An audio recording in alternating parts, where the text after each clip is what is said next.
A few minutes before starting our program today on preserving travel photos. And I've got Corinne in the background. If you want to say hello, Corinne, you could turn your camera on. Hi there. Hi, everybody. So we are, yeah. I was going to ask Corinne where her place to travel would be, or if she's been somewhere that she needs to make some organization happen with her pictures. And if you think of something, Corinne, you could definitely chime in. Traveling is just such a great opportunity for people, and the pictures that get taken, I wonder how many sit on a computer or on a device never to be looked at again. And it's really important that we get to celebrate the memories that we make when we have opportunities to travel. So if you're just joining us, don't hesitate to drop in the comments or chat area. Let us know where you're from.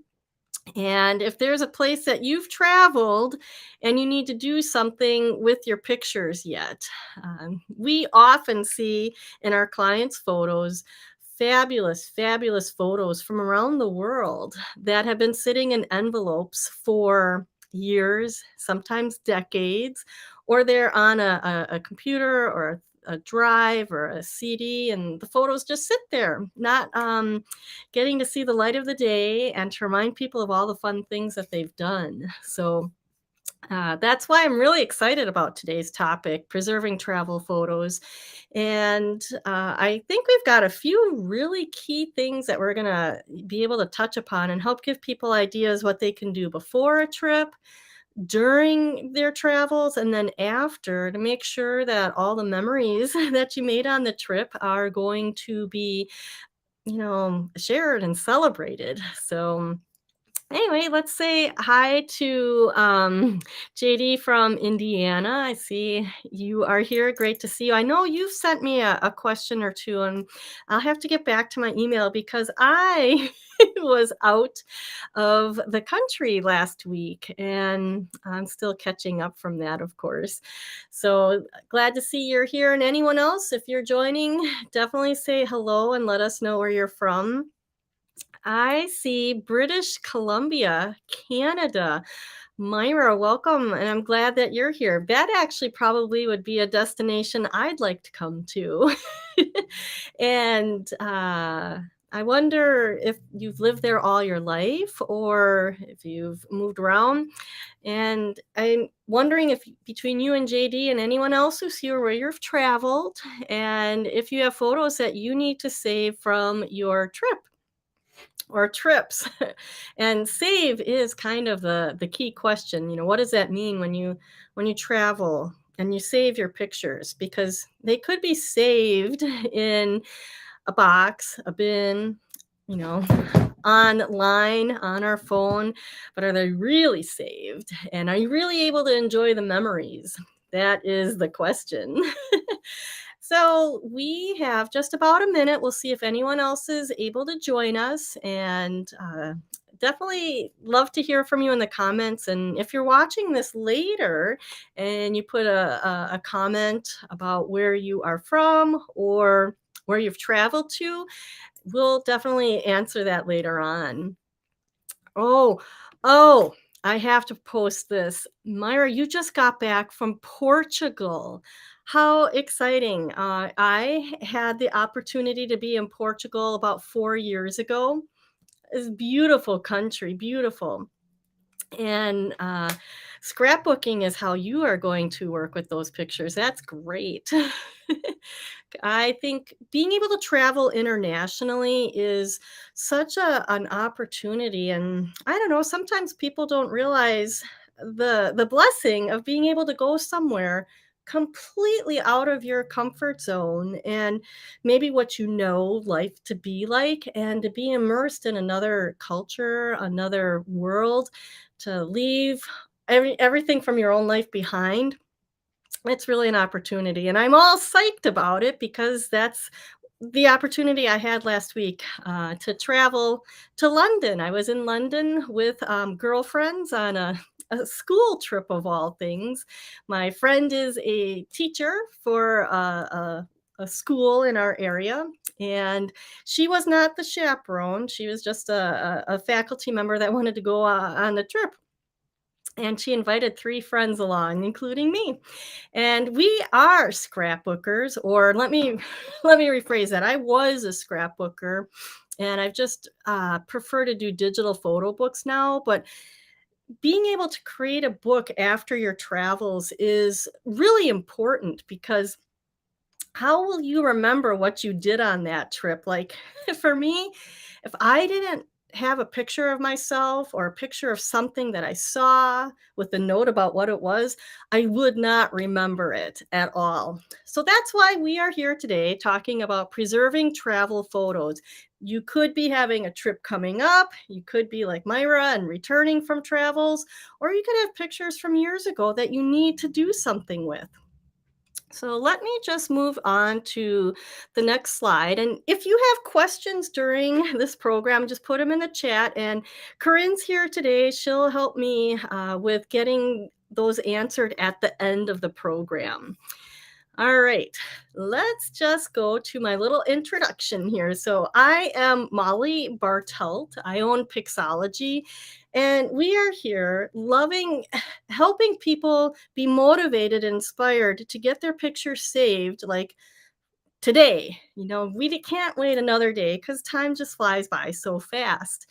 And if you are in the position where you need help getting your pictures managed, we do have a master class, and we also have we have a calendar link that I'll put in the comments because I want to be here to answer questions a little bit about how we can help you get your pictures managed once and for all, as well as, you know, managing the technology that needs to be managed to get it all done. So you can check out the links there if any of that is of interest to you.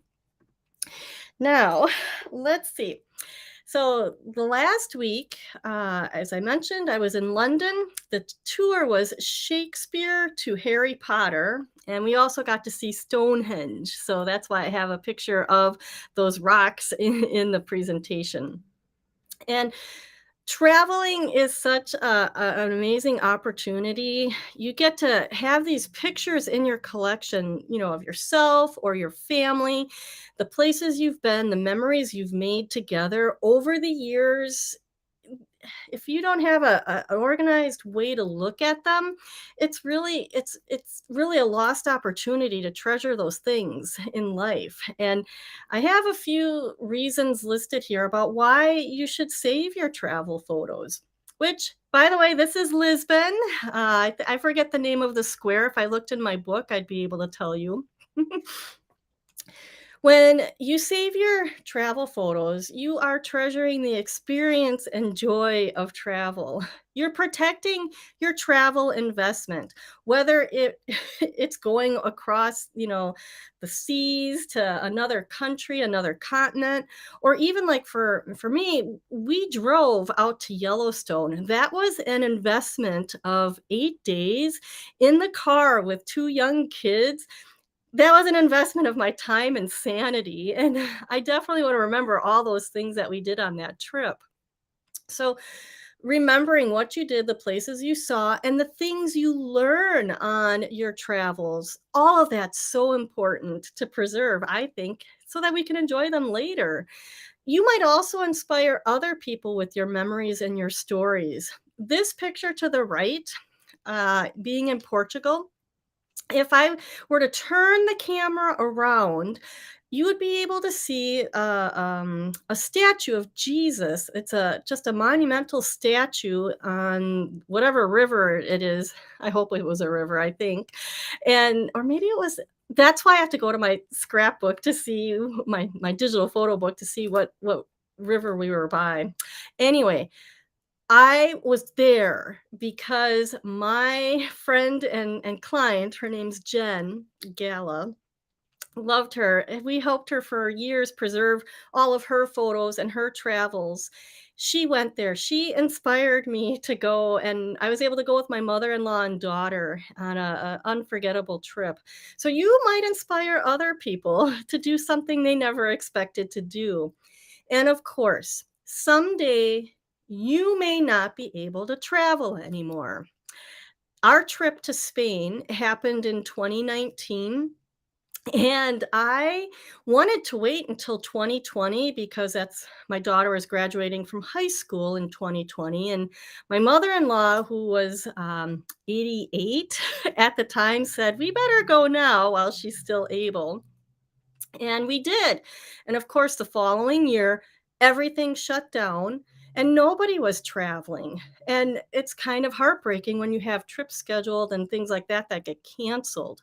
So that's one odd example of not being able to travel. But my mother-in-law is 91 now, and she would love to go on one more trip overseas. But it's probably not going to be in the cards. And being able to go back to the books and look through the photos and remember the places you've seen, I just think there's a priceless value to that. And I will also mention, I think I mentioned it already, if I didn't have a picture of something that I was there, I might not remember at all. And I don't know that I'll ever be traveling enough where I would forget where I've been. But we have had clients who travel every year to multiple places, and I wonder how many of them are repeating places that they may not have needed to, whether it was because tours overlapped or whatnot.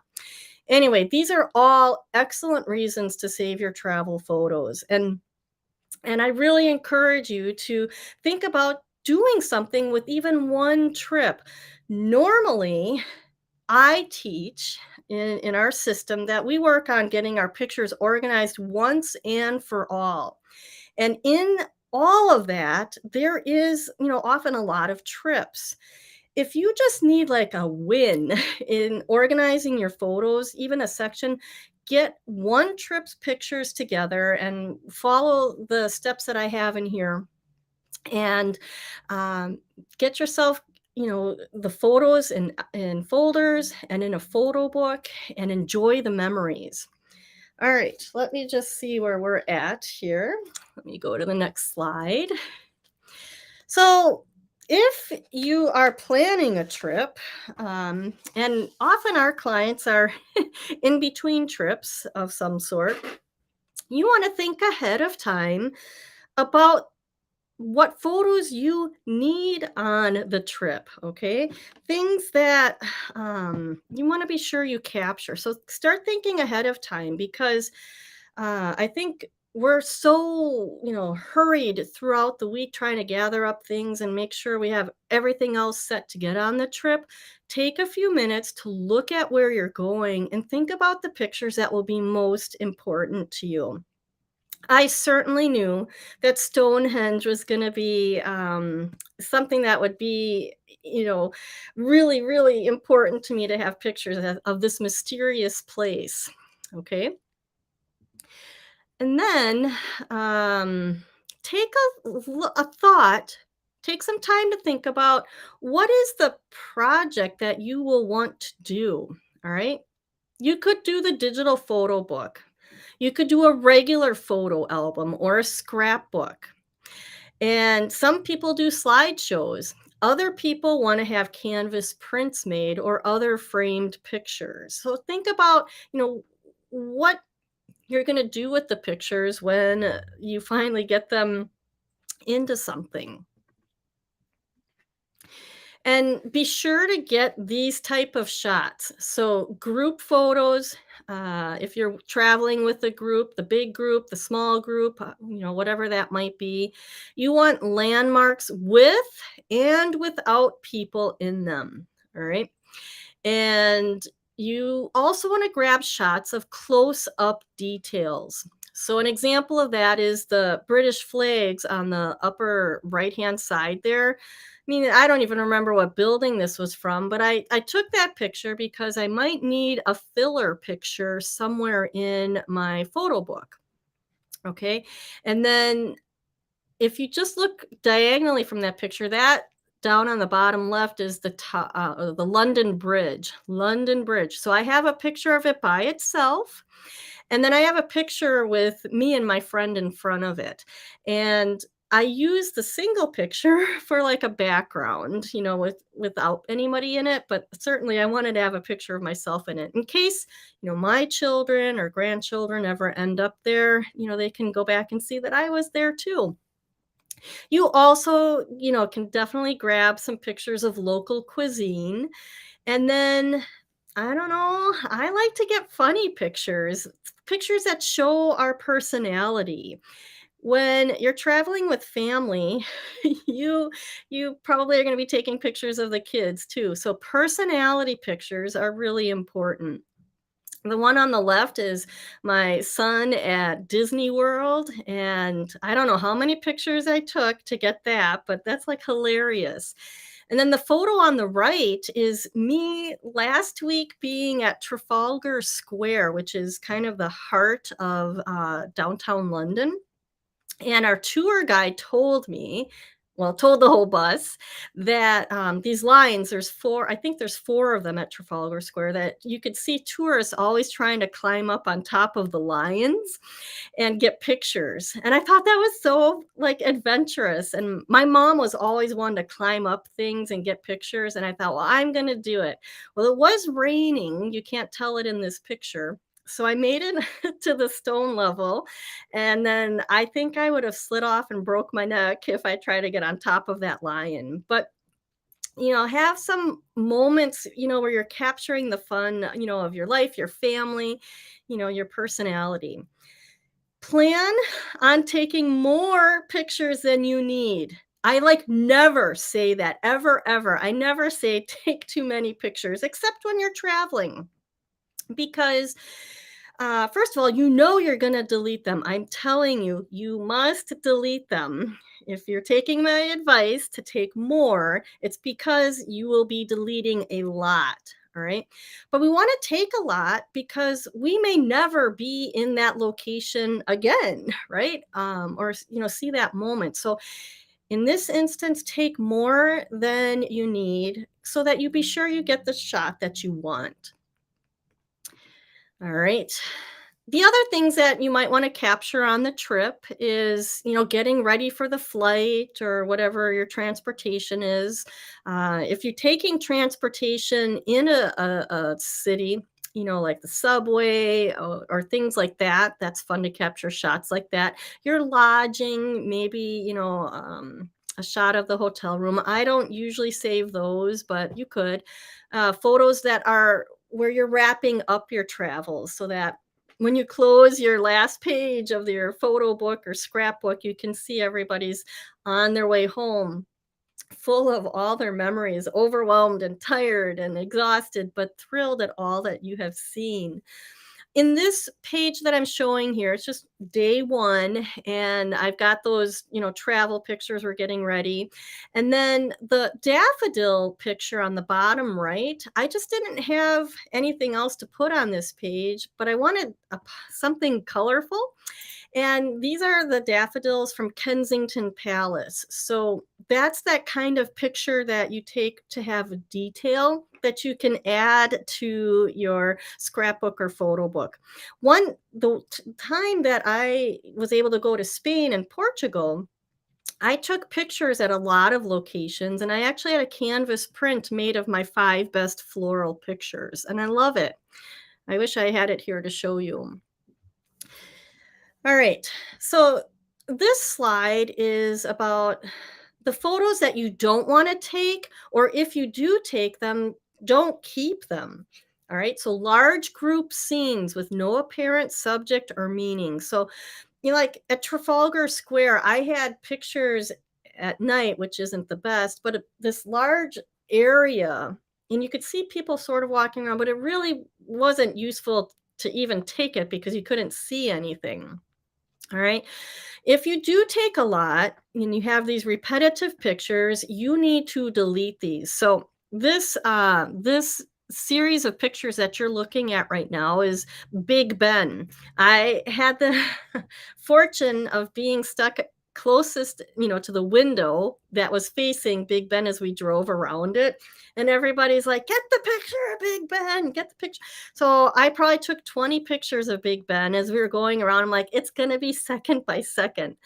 I deleted these and more, and I kept like the two best ones. All right. So remember, again, we're going to work on deleting a lot.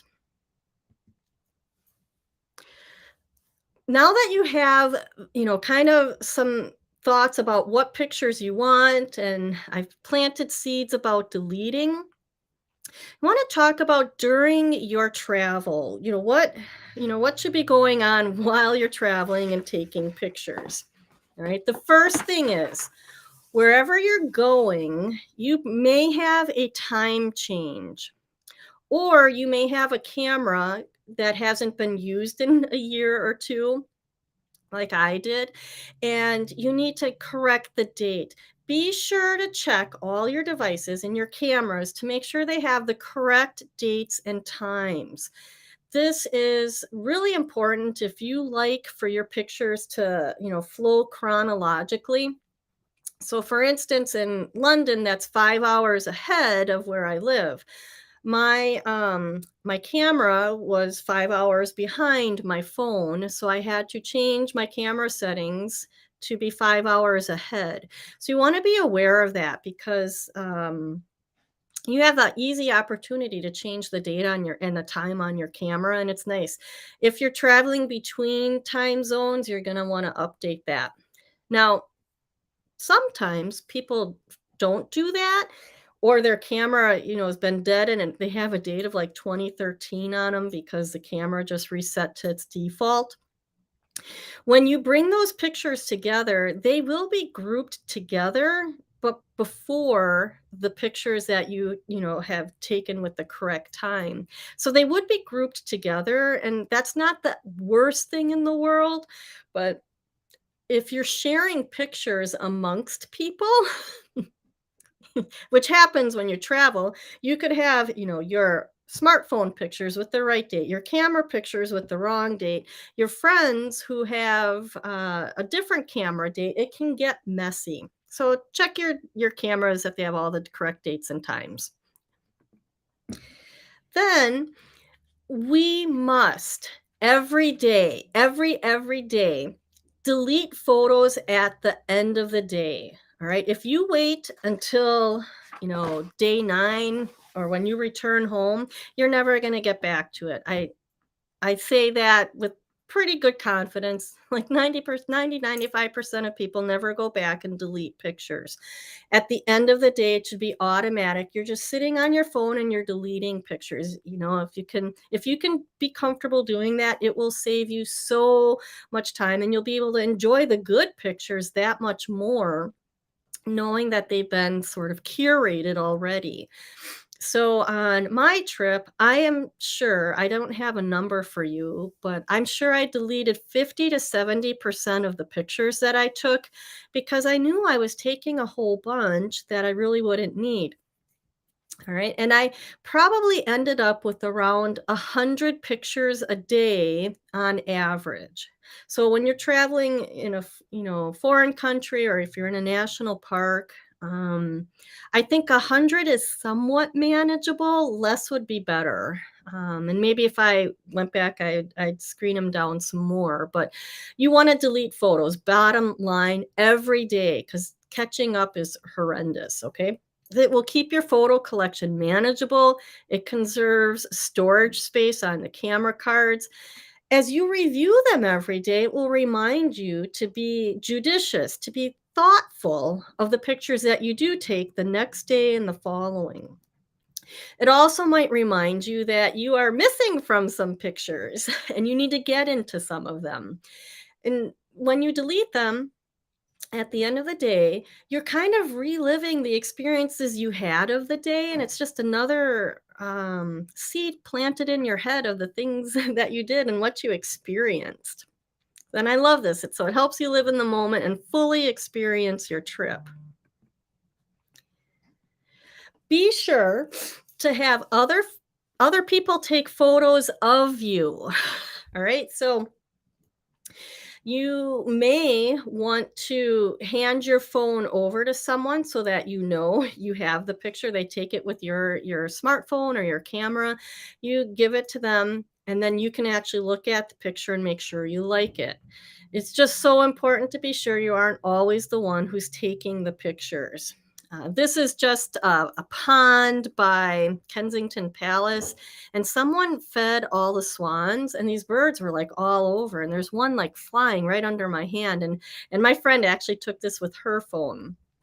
So it's important that you have a plan for sharing your pictures. The best thing, if you have Wi-Fi, well, actually, iPhones, you don't even have to have Wi-Fi. iPhone to iPhone sharing, you can use AirDrop.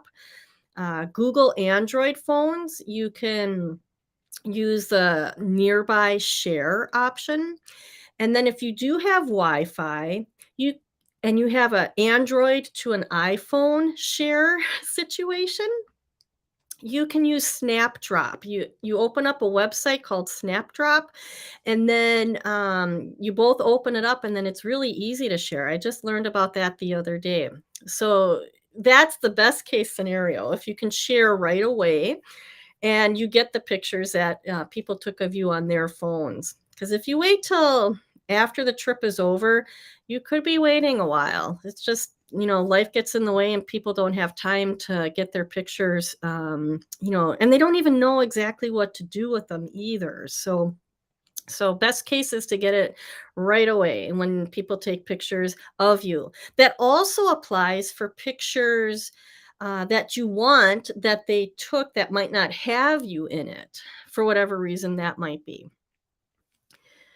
Okay, this tip is extremely helpful. And it requires a little bit more maneuvering with your technology. But if you can make a notes page on your phone and write down the date and the location of where you are on your trip and then any notes you have of it, that will be helpful in making the scrapbook or photo book later on. Eventually, each day will have a corresponding folder of photos if you follow the plan that I'm going to share with you in a minute. Now, I'm going to make the screen a little bigger, and I'm hoping you can see this, but on the right-hand side, it says CHA. So this was our itinerary for London, okay? And it says day 1, day 2, day 3, and then it has a description of what was scheduled for that day. On my computer, I copied those notes for each day into a notepad on my Mac, okay? If you need you could email it to yourself on your phone and then create a note on your Android phone if you don't use iPhone. All right, so now on my phone, I have a London trip note. So on the left-hand side, you can see this is my note, and I could access it on my phone. Each day after we were at a location, I added a few of my own personal notes of what I saw for the day or what we did if it was different from the note on the tour guide. So having notes along on your trip, this is something else that will be really helpful. If you can do this at the end of the day as well, that's a great thing to do. And on your phone, you could even do this, while you're waiting for dinner to be served. We did that on our trip. We'd finally be at a place where we had Wi-Fi. We'd all be on our phones, sharing or writing notes or deleting pictures, that kind of thing. And I know it's probably, it probably feels kind of rude to be on our phones, but more and more people are on their phones anyway. Why not be, talking and sharing your memories together, while you wait for dinner to be served? It makes time go by faster. Not that you want your trip to fly by for sure. All right, let's see what I have next. You're creating a narrative to tell the stories and the history and more that you experienced on your trip. And it's a narrative, it's your story. It's the what you experienced, what you invested to be there. You're going to have it returned to you tenfold if you do this work. So, an example here, again, I'll make myself smaller so you can see. This is one digital photo book page from our trip to Spain and Portugal. And I was looking at it the other day, preparing for our program today, and I was looking at Valla de los Caídos. What did that mean? So I actually went to the internet to look it up, and it's the Valley of the Fallen, only to come back to my narrative that I copied from my notes into the photo book program, and I see the Valley of the Fallen was built by General Franco. I actually had it in there, and I don't know why I didn't read that before looking it up, but this was an amazing monument. It's huge. And you're only seeing one page of it here, but these notes, I would remember zilcho from this. I knew there was a cross and that's Mary holding Jesus in the top right, but I wouldn't have remembered the horrible history that goes with this. And that's why we save our notes with our pictures so that we have that narrative to enjoy and remember later and reflect on later. I this is not a good story in this situation, but there are definitely other places that, you can enjoy more than some of the horrible atrocities that have happened over the years, around the world. All right. So you're done with the trip. You've taken the necessary pictures to, tell your stories. What happens when you get back? You want to get your pictures in our system I teach. You want to get them to folders on your computer. Okay. So in my case, I just created a folder 2023-03 England trip. And then inside that folder, I have a folder for each day of the trip and a description of what we did. Okay. And all of my pictures from my phone ended up in their corresponding folders. I don't put the full date in the folders inside because I think it's more important to know which day of the trip it was. And if you have that and the date, the folder name gets kind of long and you don't want to have too long of folder names. So hopefully this makes sense to you.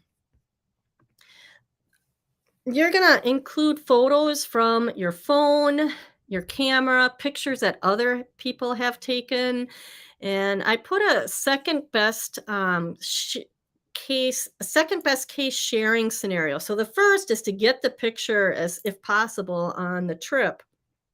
But the second best case sharing is for your friends and family to have an online album. Maybe it's Google, maybe it's iCloud. Maybe it's, something else, Dropbox. We prefer using Forever, which we have, other videos about Forever and why we like it.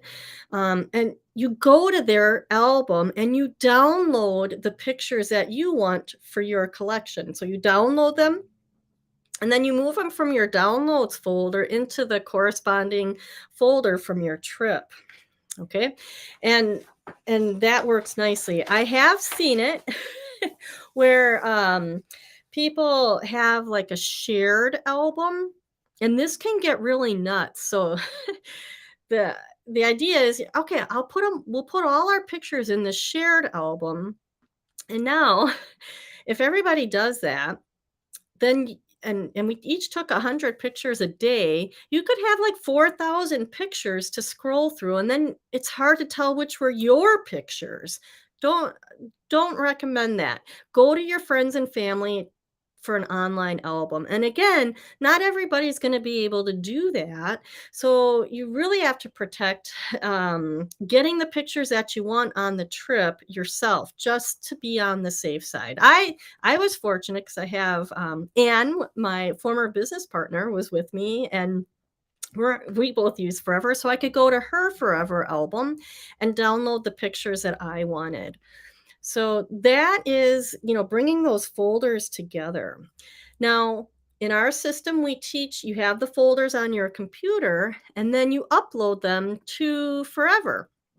So this is my albums in Forever of those pictures that you just saw in folders.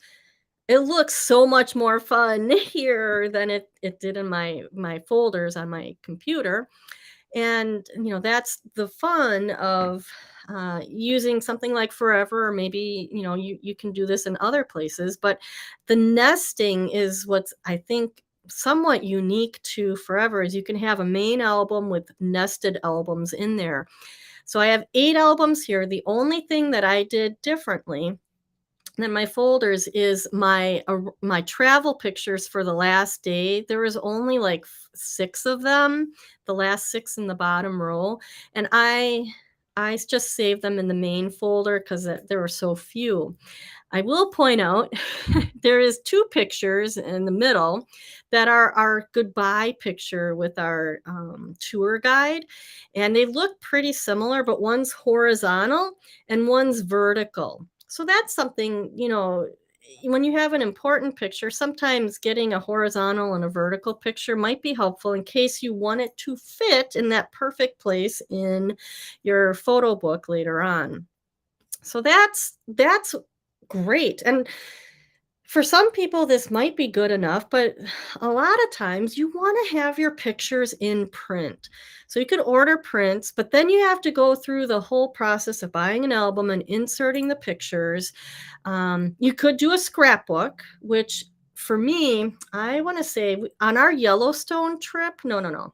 It was a different trip. It takes me about 6 months to make a 60-page scrapbook. So that is a little bit more labor intensive and time, but your scrapbooks will look beautiful with all these, wonderful pictures that you've taken. For expedience sake, I like to make a digital photo book, and that's what we're going to talk about now. And some of this will help even if you're doing a regular album or a scrapbook.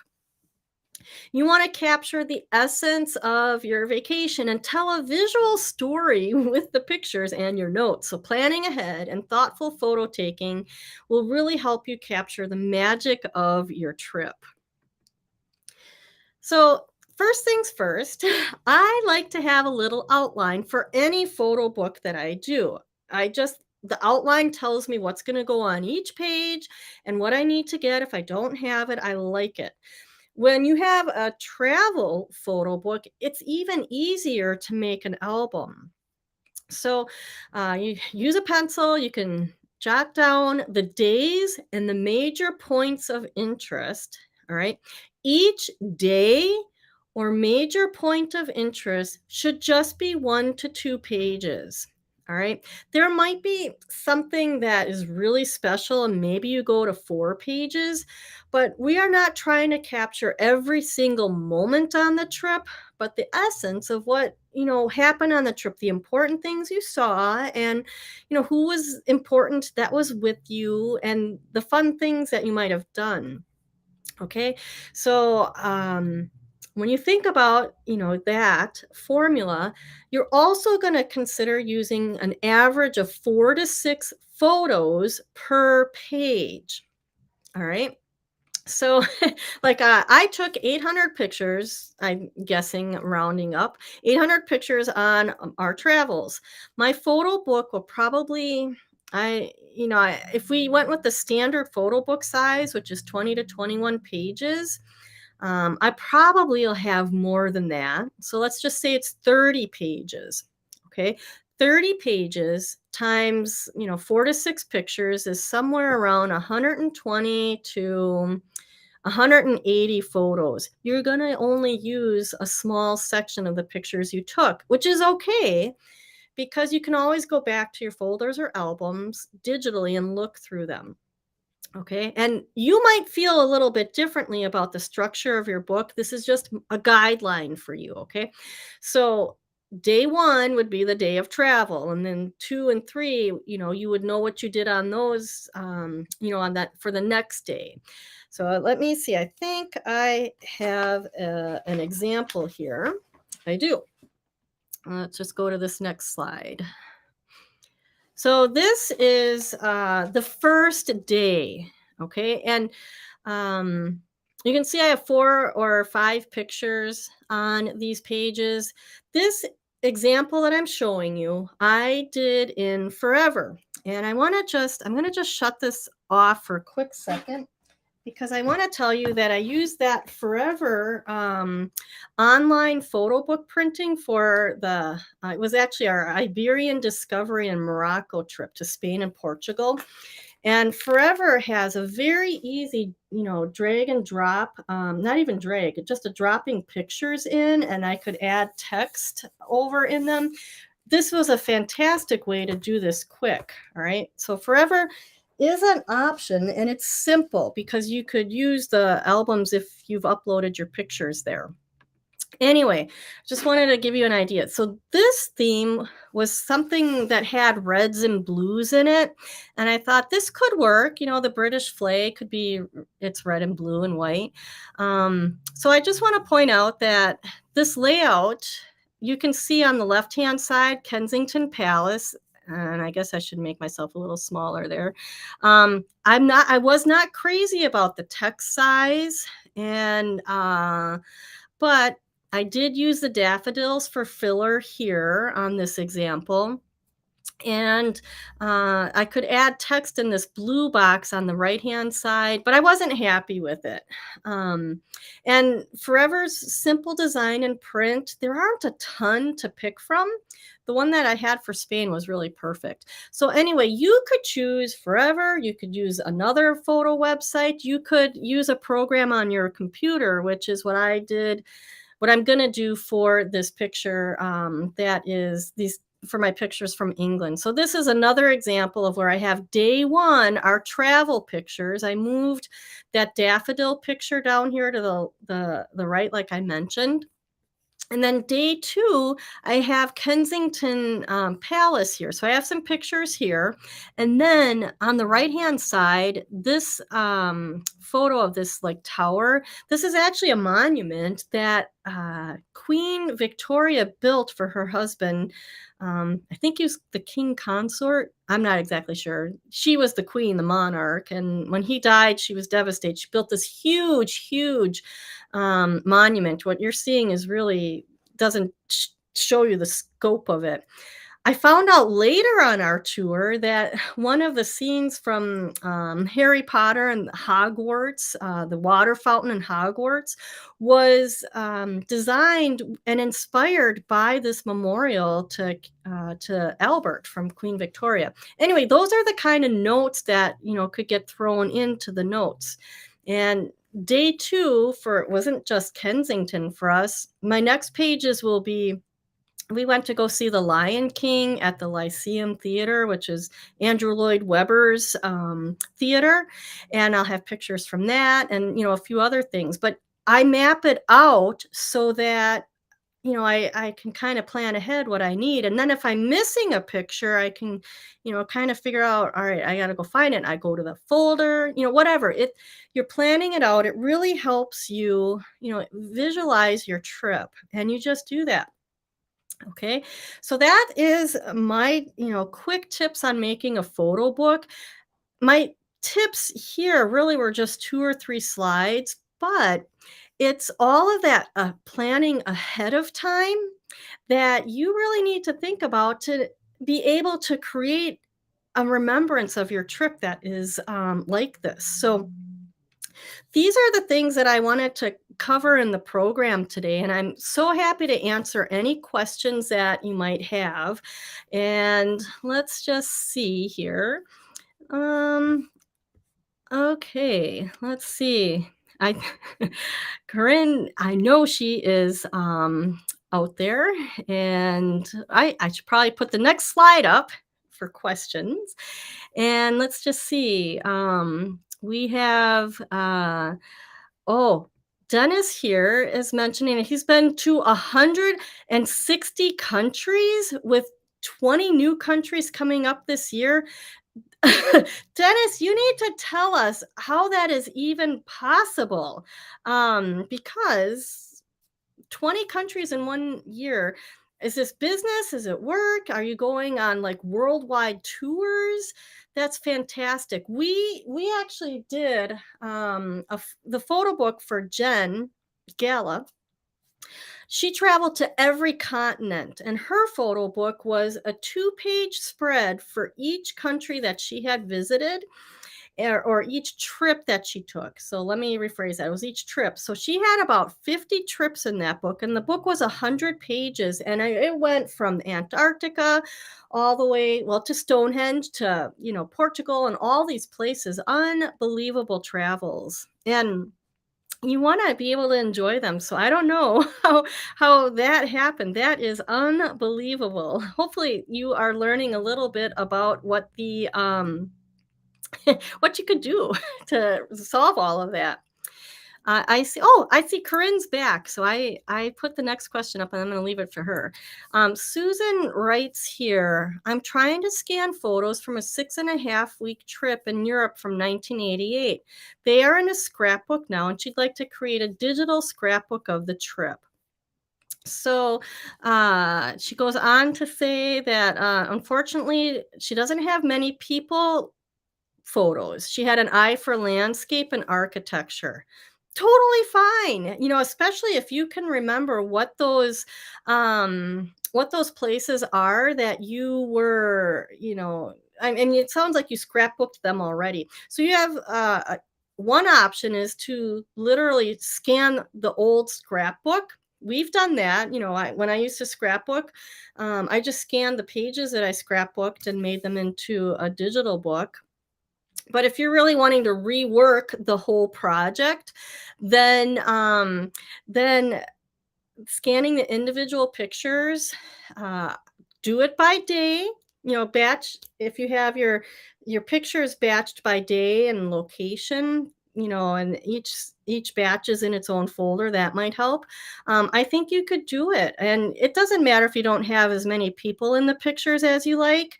It is what it is, and if these were important memories to you, then you want to be able to get it in a digital book, and you write your notes about the travels will be just as important to you to review later on, and enjoyable as well. So totally fine. Hopefully that helps. All right, Corinne, what do we got next? Oh, did I ever try to do a hybrid by printing digital pictures on pages and then adding some creative art, old-fashioned scrapbooking to it? Thinking about this for old family photos to share with siblings. So, even though you're asking about old family photos, this actually came up on our trip. At Stonehenge, you could buy these cards of Stonehenge at sunrise, at sunset, on the solstice. Very important time of the year. That's not when we were there. We would have been crazy. These cards folded in three. Okay. So they were beautiful. Like, none of our photography would ever capture the color of all of that. And we weren't there at the right time of the day or the year. So someone was like, well, I really want to include this in my book. And she could buy it. She could scan the picture and then include it in the digital book. Or she could leave a blank page in the book. So let's pretend this page is blank, and then she could glue that card in. You just can't have too many glued into a digital photo book. The binding is made for a certain amount of thickness of the actual pictures, so you don't want to have too many. One or two, maybe. I know sometimes we have used special labels to cover up something. those are very thin, but you can't use too many thick pictures in a digital photo book. It just will ruin the binding, and then the rest of the pages will potentially get bent. So, good question. All right, next. That's it.